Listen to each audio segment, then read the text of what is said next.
অতিরিক্ত গরম, তার জন্য আমি আজকে মাছ মাংস রান্না করব না।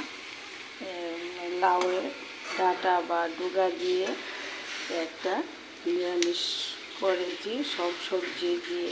একটু ঘি দিয়ে দেব, দেশি ধনিয়া পাতা দিয়ে দেব, একটু চিনি দিয়ে দেব। এইটার মধ্যে খালি 5 ফোড়ন সম্বাদ দিয়েছি, আদা বাটা, জিরার গুঁড়ো অল্প করে, ধনিয়ার গুঁড়ো দিয়েছি। দেখো আমার নিরামিষ একটা সবজি করেছি।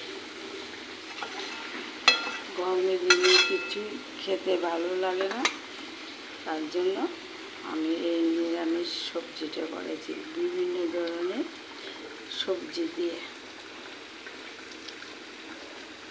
লাউয়ের ডাঁটা, মুলো টুলো সব কিছু দিয়ে একটা নিরামিষ সবজি করেছি।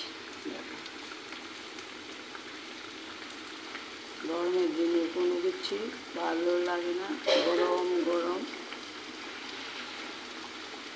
দেখো এখন আমি গ্যাসটা অফ করে দেবো।